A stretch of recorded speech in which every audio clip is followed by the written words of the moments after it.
Hey friends, welcome back to another episode of Real Talk with Rachel Autry, where I love to help you delight in life and find joy right where you are. I want to talk to any of the Disney Channel kids for a second. Like if you grew up with me where we watched shows, I'm trying to think of like ones that I actually turned on. Lizzie McGuire, Even Stevens, That's So Raven. Then this is going to be a really fun episode for you because we have a friend of ours that probably is familiar to you, but let me tell you, she is doing some epic things for the kingdom these days. And so she's going to talk to us about what kind of things she's doing, where has she been, and then what's the bridge from getting from there to here that I think a lot of us can relate to. So Miss Leigh-Allyn Baker, aka Good Luck Charlie's mom. Welcome to Real Talk. Thank you so much. I'm so happy to be here with you.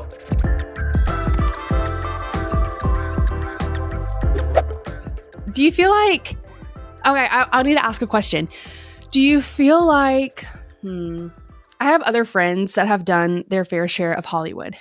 Yeah. And they're like, it's so funny because I'm called, like people know me more as my character on screen than who I actually am behind closed doors. Do you feel like that too? Or are you kind of like, oh, no, we're over it now? No, well, you want to know the real secret? Yeah. I always used to tell my kids, don't tell people I'm just like Amy Duncan. But I really kind of, I brought my personality to that show. It was at a time in my life when I auditioned for that show that I was 9 months pregnant with my first baby. And I had been kicked around so much by Hollywood. I had almost gotten every part that I'd gone up for, or I had gotten shows that went for a pilot or went for so many episodes and then got canceled. I'd just been, as I like to say to people, like I was at the party. I just wasn't like, I was in line to get my meal and just never got it, And so it was constantly me working to get there. And then when I went in for this audition, I was so pregnant that I was just like, I'm just going to be, this is how I would do the role. Take it or leave it. If you don't like it, I'm not over it. You don't like it, how I do this role, then peace out. I'm not your gal. That was really my attitude. And they loved it. They ate it up. They loved it. They ate it up. Yeah. And so then Amy Duncan was born. So epic. And it's so funny too, because I feel like you see so many different mom characters in Hollywood, right? Like you have the Leave It to Beaver mom, and then you have Amy Duncan, and then you have, I'm trying to think of like other funny ones, but This Is Us and like other family-ish shows, and they all have something different about them. Do you feel like though you're not Amy Duncan, but do you feel like you can be you sometimes?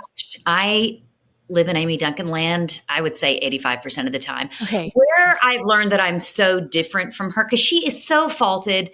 She has so many cracks.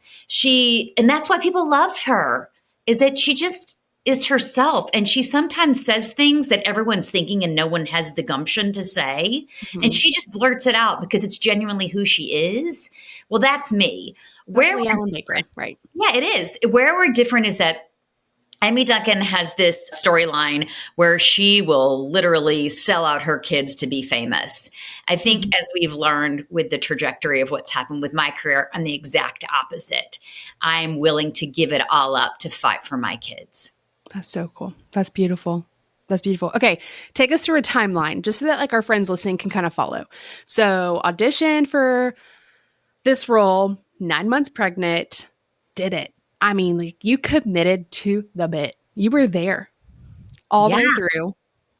Well, I was 9 months pregnant when I tested for it. I wasn't going to go to the regular audition. I was like, I'm not interested, and I'm not interested. Disney Channel is where adults' careers go to die. I'm not doing that. No way. Okay. Yeah, I didn't know that. That's what I thought. Because I just had this big series on HBO that with Mary Kay Place and Lily Tomlin and Gary Cole. And it was advertised right after the Sopranos finale is the best is yet to come. And there was my mug right on screen on this show that I just knew was going to win me an Emmy. It was an Emmy award-winning role that was written by Linda Bloodworth Thomason and Harry Thomason. Such a good show. And the head of HBO actually got into some trouble, got into some hot water, and the board fired him and decided we don't need any more of his shows to make HBO a success. So they scrapped it, $30 million into 6 episodes. gone.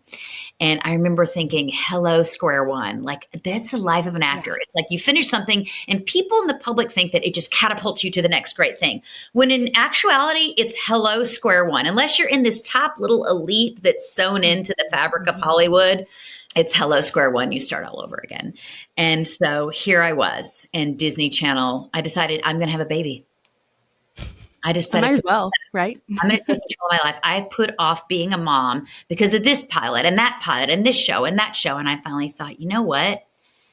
I'm going to create my own life and not rely on whether I'm picked up by a network. And best decision I ever made, because becoming a mom changed me. Yeah. And for the good, it changed me. And that's when it became clear to me what my priorities in life were and how I was a person who was uncompromisable when it came to family and children. And I was not ever going to be a sellout. There's just not enough money in the world to buy me off of the good path for my kids and my family. That's right. So, yeah. So I got Good Luck Charlie and I tested for that show. I actually didn't film the pilot. They had cast another mom. Yeah, we call her Pilot Mom. And I was like, how did Pilot Mom? It was because I was so pregnant and I didn't go into labor. So they needed to film it. So they actually filmed the pilot with someone else. Then they came back to me and said, do you want a series? Because we'll give you a series. But these are the parameters. But if you want a show, it's ready to go. So that is so fun. It's just fascinating to know. Because I mean, I think one of my most favorite parts about becoming an adult, air quotes for our friends that aren't watching, is you just kind of have this la la land of like what things are, right? And like you grow up doing your homework and then like maybe watching Disney Channel or something. And then now we're grown ups and we kind of see what it takes, especially as moms, to make something like this happen, or you're able to read it as it is and not as the reality that, you know, you once believed that it was. And so these conversations with my friends that have been on the other side of the screen is so fascinating because I'm like, see, little Rachel just had no idea. It's like, it's cool to remember that too in just everyday life. Like it's just, sometimes we have no idea. Like that'll preach beyond Disney Channel, right? It's like, there's other things that people are doing, walking out, seeing that we just don't have the full picture of. So this is always fascinating for me to know. Great. Yeah. Well, it was fascinating to live through too. I'll tell you that. It wasn't always fun. It's been a tough few years, but you know, God is good in all that he does. And he uses all bad for good. So that's right. You know, let me ask you about that. It's grown so strong in everything that I've been through. There's no other way. There's no other way that I could have gotten through it without leaning on and trusting God. There's just no other way. I'd love to go there and just ask you about this. Like what it was like, what your relationship with the Lord was like while filming. Mm-hmm. And then did that cause any like edginess, or were you like, oh no, like it just was who I was and people accepted me as it? Well, I was a Christian when I did Good Luck Charlie because I was raised in a Christian household and I went to church. I wasn't a Christian because I had a relationship with Jesus, and I wasn't a Christian because I knew that I was clothed in righteousness, not because of who I was, but because of who he is. That was missing completely. Like literally someone left that memo out when I was being raised. And so I was still operating from the, listen, Lord, I don't want to trouble you with this, or I got this one. I was really wanting to lead my own life. I was very much girl power. I can do it all. I can have it all. I'm just going to work harder and try to be nicer and try to be a good girl and, you know, put my nose to the grindstone, make you proud. Mm-hmm. And I failed, you know, a lot at that. I'm not good enough. It wasn't until a lot of trauma and that really started during COVID happened to me, and being canceled and being publicly ostracized and vilified, that I really learned to rely on his strength and not my own, because I had to be broken. I was that wild pony. I was that wild pony that just refused to be broken. I was put through so much with Hollywood, but I was still Like, I'm a the tough tough nut cookie, to crack. stubborn. Yeah. So stubborn, so like, what doesn't kill me makes me stronger. I'm just going to come back harder until something so awful happened that I just broke to the point of, okay, what do you want from me? Like, I can't anymore. This is too big for me. I'm just going to give it to you. Mm-hmm. And that was it. There was such freedom in that.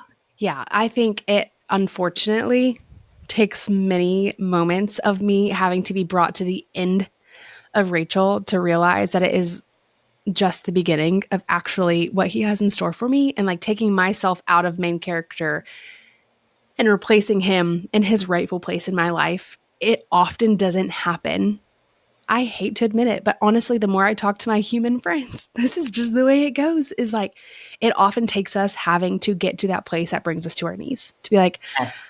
and my prayer is that, right? Like, it would be my first response rather than my last resort, but praise God, right? Like, he uses all things to the good of those who love him and are called according to his purpose. So if it takes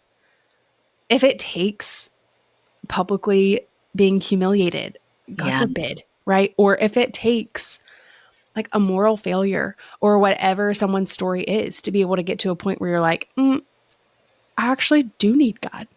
Yeah. Then it is a beautiful For me, beginning. I was just so tested of, it was a pivotal moment in history of, am I going to stand up and tell the truth, or am I going to cower and hide? And he has just made me bold.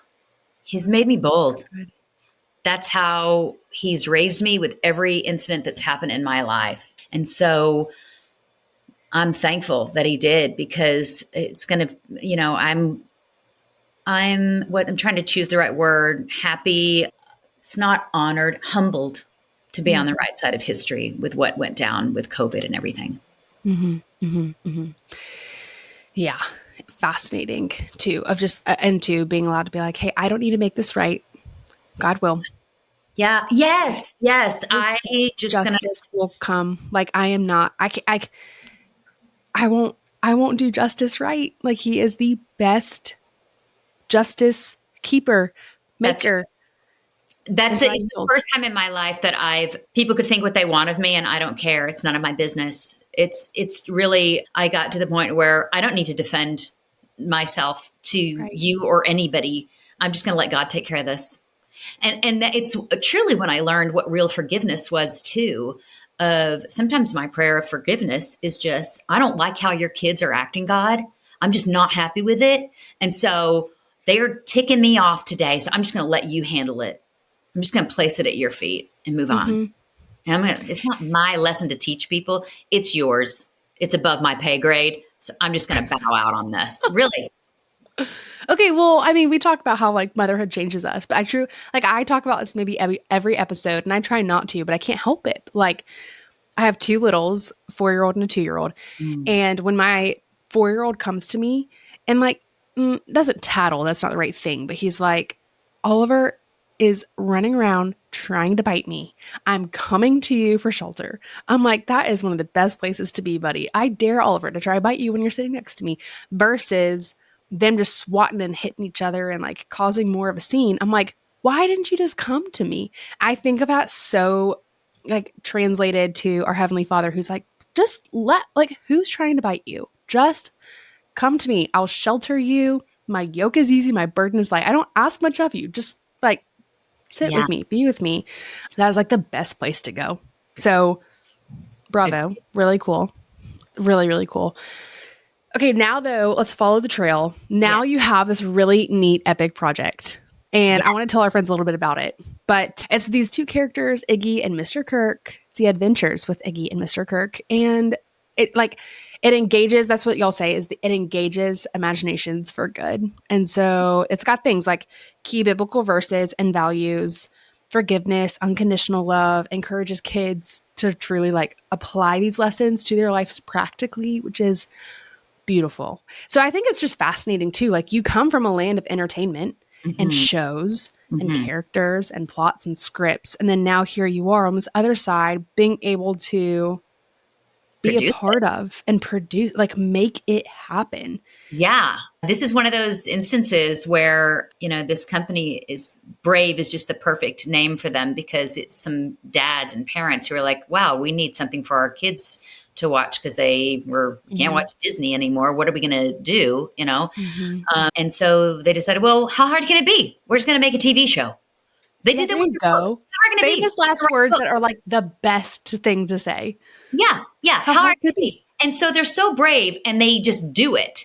And with this, they were like, hey, we've never done this before. Would you want to help? And then I got involved and was like, oh, you've really never done this before. But they're so brave and their intention is so good that I was like, I'm in. And when I found out the subject matter and what it was really about, like, why not be all in on this? And it's at this time that I realized, had I not been canceled, had I not been put through what I was put through, I Mhm. never would have realized the talents and the purpose that God has really, truly given me. I always thought I was an actor, just content reciting other people's lines, occasionally, not even occasionally, but often ad libbing my own. Instead, it turned into, oh, I know how to run the quad. I know how to call every shot. I know how to go like with the headset, camera B, you're up too high. I need you to go down. I need you to move over 3/4. I need you to get a close up. You're going to be on the wide. You're going to be on the cowboy shot. Like these terminologies that he had been Mr. Miyagiing me, wax on, wax off, and Yes. crafting me to know as I observed for my 30 years in this industry. And now all of a sudden I was like, how do I know this stuff? And I Mhm. just knew it. Mhm. And it was just inputted into me for such a time as this, truly. Mhm. And this show is a mix of what I like to call a biblically foundational Mr. Rogers meets the Muppets with a little bit of Sesame Street thrown in. Heck yeah. I love it. Kids are going to love it. Iggy represents our child who is constantly having questions about forgiveness, about lying, about bullying, about, there's a lesson of every life is worth living. There is a sanctity of life. There is a lesson of you are perfectly, fearfully, and wonderfully made. God made you to be just who you are, and you are loved for being just who you are. These are Mhm. messages that are so important that give kids a strong sense, a strong foundation, because it's one that's built on the Word of God. And whether we've made this show obviously to communicate clearly to Christians, but any faith is going to love these messages, honesty, teamwork, overcoming fear, self-control. These are all lessons that children need to see played out in action. And so we get to watch Iggy go through it. It's not just an adult telling kids, which is often what they get from us as parents. This is Mhm. showing it. We're seeing a kid, this little iguana, go through these lessons and come out on the other side. It is incredible reinforcement for what parents are teaching because many times, I mean, if you're a kid like me, you can hear it from your parents all day long. But then whenever a new voice steps in, it is refreshing. It comes differently. And they could be saying the same thing, Yeah. the most repetitive way, but it just shows up differently and gets planted differently too. Yes. So I love the reinforcement. And when you And see Iggy struggle with the uh-huh. things, the kids recognize the struggle because they feel it. That's their first key to recognize that struggle. And then through Mhm. assistance with Mr. Kirk, through the same questions of the kids that are on the show, and through the lesson in the Brave book, you get to see how Iggy overcomes and learns his lessons. We love Iggy. Thanks, Iggy.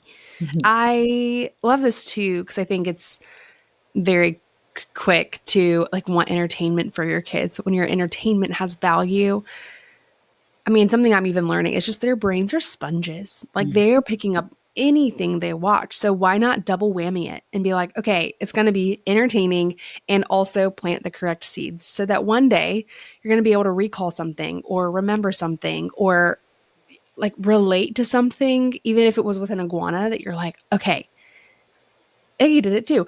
And that is what is so important and refreshing for parents to be like, oh, praise God. Because I don't know what else I'm supposed to put on. Like right now we joke, we're like, we love a few other small Christian shows, but eventually you run out of episodes. You're like, we need some Yes. You and run like out of kids just need variety.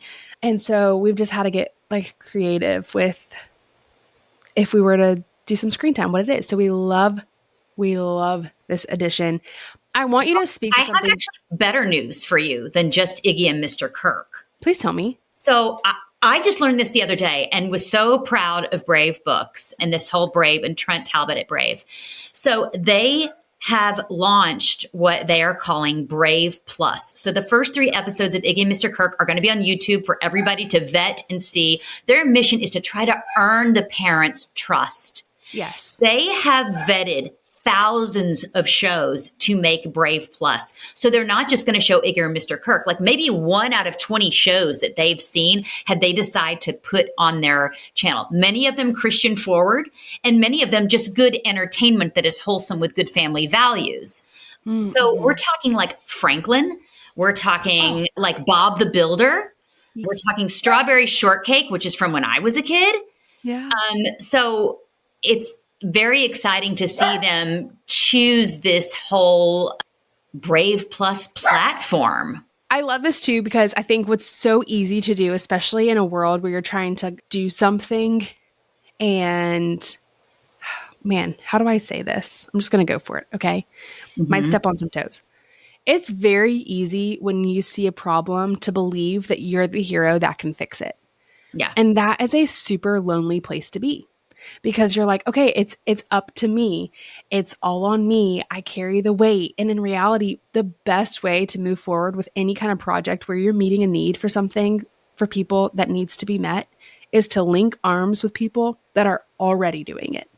Yeah. And that's what I love about what you're saying for Brave Plus is it's just them saying, no, like there are other great options. And in fact, we will bring them along to you. We are adding one to the mix because we want to be a part of it. Yeah. It's different than being like, oh, everyone out there isn't doing it the right way and we're the right ones. And I think that that's like one of the hardest parts about the way the world is right now is everyone just thinks they have like the most novel, never been done before idea. And I'm like, actually, what would happen if we all believed and acted like we could be on the same team for the kingdom? It is just exactly like a marriage. I remember telling my husband early on in our marriage, we've been married 21 years now, and I remember saying to him, I'm not arguing with you to win. I'm arguing with you to come to understanding because we're on the same team. Correct. Right. And so, yes, I agree with you. There is too much segregation, separation in every area of our society and even within the church that we really need to come together. I mean, I know that I haven't been as deep, as in deep as Christianity as a lot of people listening to this. But I do know that God says, love God and love others. Mm-hmm. And so I feel like that's what we're supposed to do.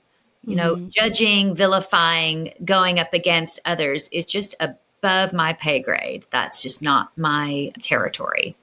Yeah. I was called to spread joy, to tell the truth, and to testify to the kingdom. That's right.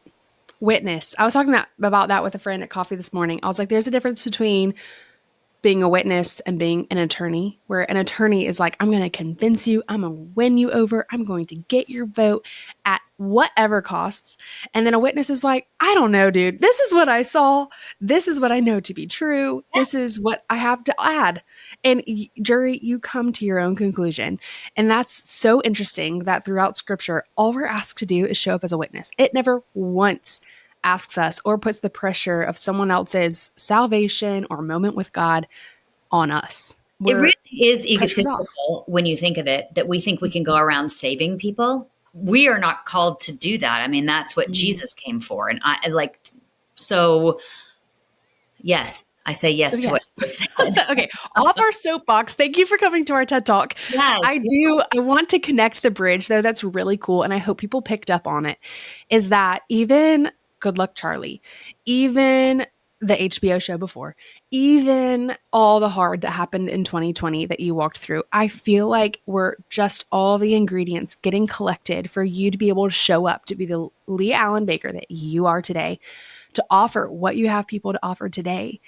And that is so encouraging, I think, for the girl listening that is like, gosh, is it even worth it? Like, God, make it make sense. And I'm like, just be patient, because your story, Leigh-Allyn, is a lot like other stories I've heard too, different, but very similar in just the plot that like God will make sense of it. It is just us and our patience and our obedience that he's asking for.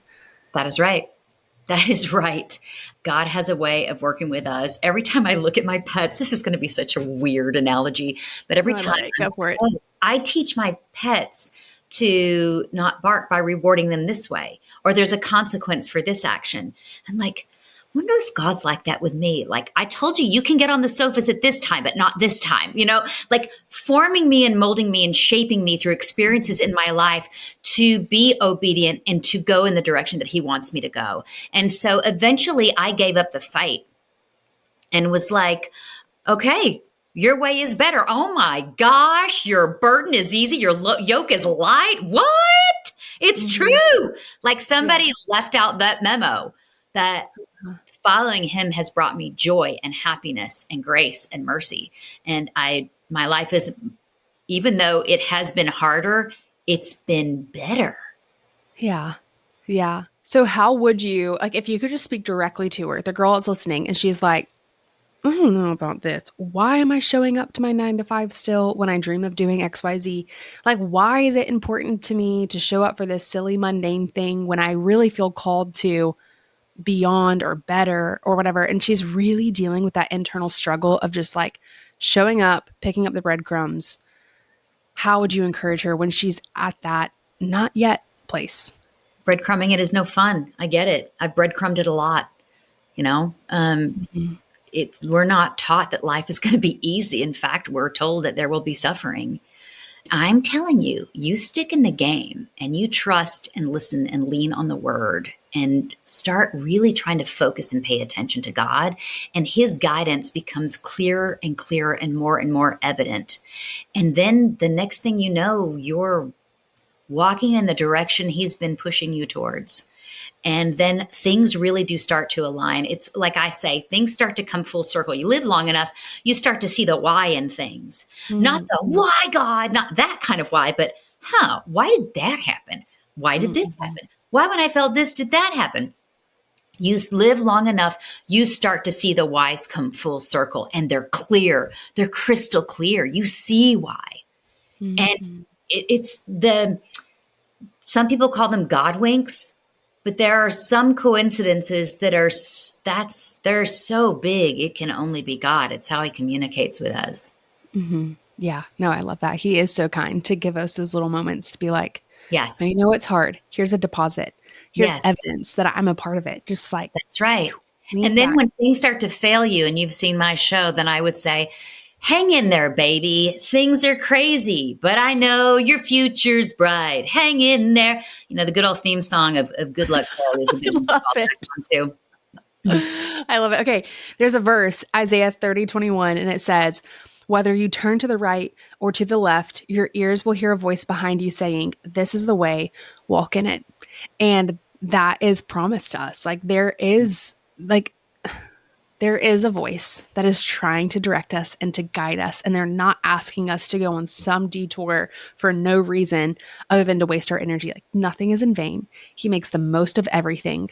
The story of Jonah is like the best evidence. Like God asked Jonah to go one place. Jonah said, no, thank you. Got swallowed up by a whale, spit out by a whale in the place where really he was supposed to be in the first place. So I was like, we can't mess it up. It's like God has already built into the equation that we're stupid, which makes me feel so comforted and so good. Like he's already built it in that he knows me. He knows where I fall short, and he's got me covered. Yeah, it's so And good. listening to that voice, like for me, it went from I would pray to God, or especially when I went through trials with my children being injured and having health complications, there was a lot of me crying out. And then eventually I started to listen when I got really bold, speaking the truth and following what he had commanded me to do. I started to hear his voice more and more prevalently, and it's easier for me to decipher, but it takes practice. It takes spending time with the Bible and reading the Bible. It takes being quiet. I remember once driving saying, okay, God, so I want to go to this thing. I want to speak at it, but I want to make sure you want me to go there. So if you could just let me know, like I'm going to need it to be crystal clear. Like you can't be quiet with me. I need a loud, like neon sign signal. And I literally heard this quiet voice in my head say, I've already told you, you just don't listen. Mm. And I was like, oh, Mm-mm. wow, I don't Mm. listen, right? And so then I got quiet and I started to really pray on it and focus, and it becomes really clear. And now I hear his voice often. I feel connected to him. It's almost like after I really started forming a relationship with Jesus, it went in hyperspeed to where I would wake up at 2 a.m., 3 a.m., 4 a.m. with like hymns running through my head and songs running through my head and worship and praise running through my heads and prayers running through. It was just this really intense and still is period of like, even when I sleep, being connected to him. It was like we're making up for lost time. Mm. Wow, that's so beautiful. Ugh. So, moral of the story, it's really not up to us, but what a delight that God's like, oh, but I really do want to do it with you. So Yeah. come do it with me. But it's Yeah. my book. You're just the voice actor reading it out loud, but it's already been written. And what a So- relief that is to not have to carry the burden of the life show on your shoulders. Yeah. It's his story. He gets to be the lead. I get to be at craft services snacking and listening to him. You know, Mhm. it's a lot. It's a weight off. Oh, so good. Oh my goodness. Okay. Tell us where people can find Brave Plus, Iggy, and Mr. Kirk, where they can follow you and all the other fun happenings that are happening. Just shameless plug it all. We got to know. Let's plug it all. So you can Google me to find me or look me up on Instagram. I'm on Instagram, and I have a TikTok that my manager runs as well.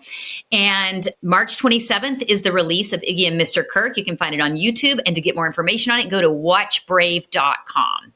And that'll Watch give you Brave. watchbrave.com, and you'll find everything there. And also check out their books. They're amazing. I wrote a book for them called One Small Little Voice, about a princess who stands up to evil and tyranny and finds her courage and bravery and speaks the truth to save her kingdom. So it's a really good story. I love that. Well, thank you. Hey, one last question. It's one of my favorites to ask, but what is something that you are loving these days that you have to share with our friends listening? Could be anything. There's no rules here. Anything that I'm loving that I would share with the listeners. Well, I'm loving these. I go to health. My head goes to health. Of course, go for it. First, I want to say, do I love reading the Bible? I'm reading that year 3 Bible, and it's taken me like I'm on year 3, I think, of reading it. So I love some of it. Some of it I'm like, oh, Old Testament, what?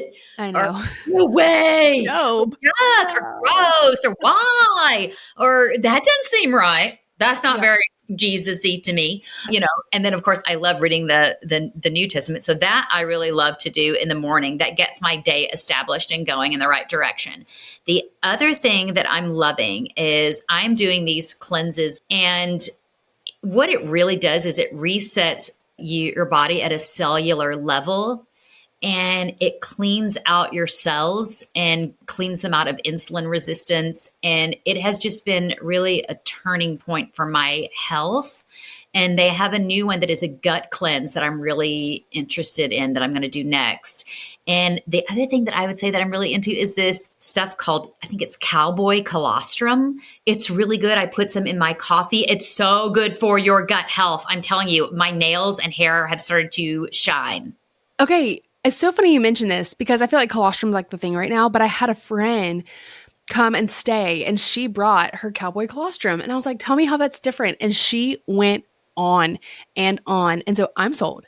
The way that I can tell you that products are different, and I don't have a brand deal with them or nothing. These are just things that I like that I want to share with people. Yeah. The other thing is I get all of my supplements at Global Healing, globalhealing.com. Because they are so pure, so good. I've been through the years of going to functional medicine doctors and them giving me thousands and thousands of dollars worth of different supplements and vitamins that don't make a difference at all. And then there are these, Global Healing. And Dr. Ed Group is a man of God, and he has made pure vitamins that are from the earth. The herbs are here to serve you, as the Bible says. And so his product is just clean and effective and safe. And so I want to encourage people that's where I get all my supplements. Amazing. Okay, well, we will link all of this in the show description below and whatever platform you're listening on. So if you're like, oh, I gotta get me some, you can go below and find that /watchbrave.com, all the things that we mentioned today. Leigh-Allyn, thank you so much. What a joy and privilege to just get a peek behind your heart and what you're working through and where God is in your life right now. So thanks for joining us today. Thank you so much for having me. Thanks so much for listening to another episode with us. It would mean the most if you took 30 seconds and left us a 5-star review in whatever platform that you're listening in right now. It's one of the best and free ways that you can love on us. So don't forget that anything we mention in today's episode, from resources, products, and more, can all be found in our show notes at realtalkwithrachel.com.